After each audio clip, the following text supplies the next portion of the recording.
So in this particular video, well, we will go through dual booting Linux OS with other OSs, suppose Windows 10. So for that, first we need to download the ISO file of Linux OS. We can just go to our official website and download it, get.klinix.tech. So we go to the Linux OS page and we download Linux OS Alpha. So that was simple, but I will go for development ISO, which is the latest ISO. I'll go to actions, the actions page of our repository, which I will give the link in the description. We will go to the latest actions. We will download this file. So it will be stored as a zip file. You have to unzip it to get the ISOs. After we get the ISOs, we will make the USB bootable. You will need an USB device for this. I will use Etcher, and the link to Etcher will be given in the description below. So Etcher is very simple software. We'll flash from file, we will go to downloads, and then we will go to our ISO folder. We will choose this ISO, the ISO we downloaded. Then we will select our target, which is our USB stick. So you will select that. I've already made my USB bootable, so I don't need to do that again. Then we need to open something like disk management. In Linux you will get gparted.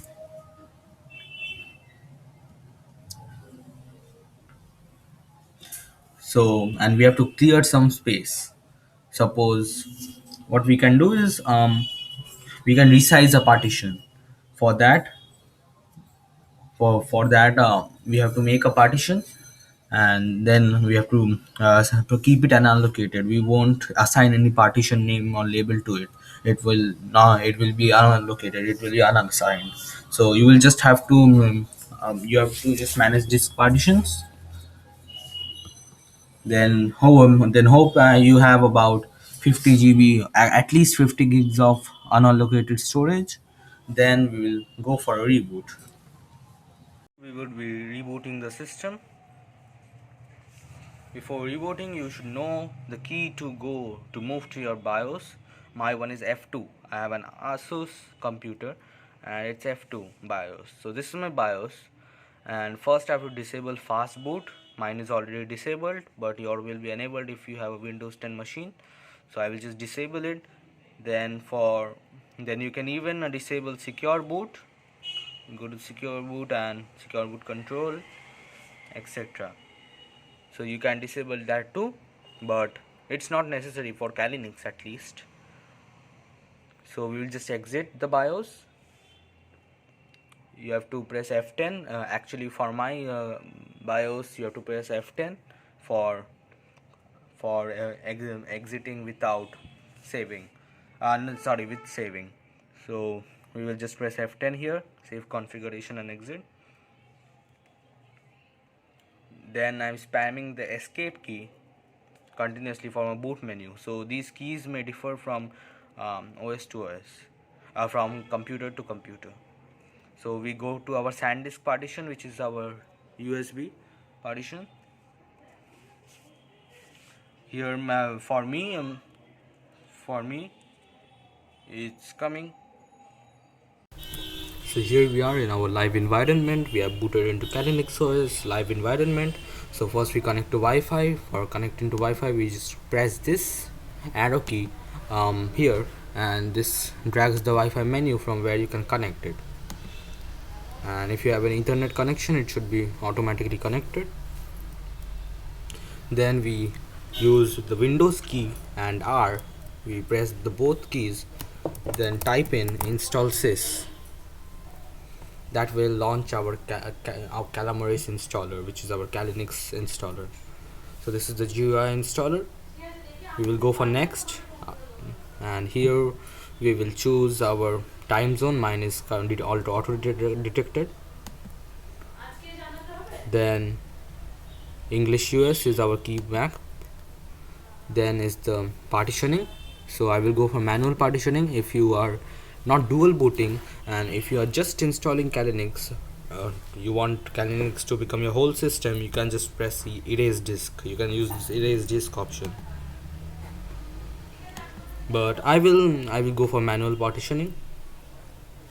I don't recommend replace a partition. That won't make an EFI. So let's continue. Here I have my free space which I made already, which is 160 GB. We create another partition, call it 612 MB, its size. Then the file system will be FAT32. Mount point is boot EFI. File system is Kali Linux EFI, and the flags are boot flags. That's okay. So we have made our EFI directory. Now we create another one, another partition, which is our swap partition, which will be our virtual RAM, VRAM, which will be used from our hard disk, the RAM. So I will give here 5 GB. You can give something like 4 to 5 to 6 GB. If you have 4 GB RAM, I recommend you give 6 GB, and if you have 8 GB RAM, I recommend you give 4 GB. So file system will be Linux swap. I will choose this swap flag and Kali Linux swap. Then okay. Then create another partition which will be our rest of the space, which will be our system partition, where our system will be located, where we can work on. So this will be our slash root, Kali Linux root. So this label is completely it's completely optional. Then next, then we create our account.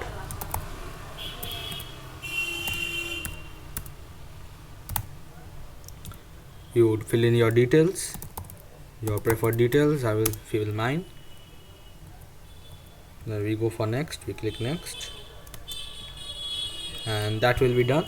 We will click install, check everything here. If it's fine, then it will start installing. And that's how simple it is. It's not hard, it's not very time taking.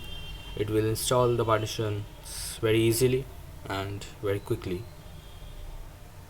So that was about the installation of Kali Linux OS as a dual boot machine, and that's pretty easy.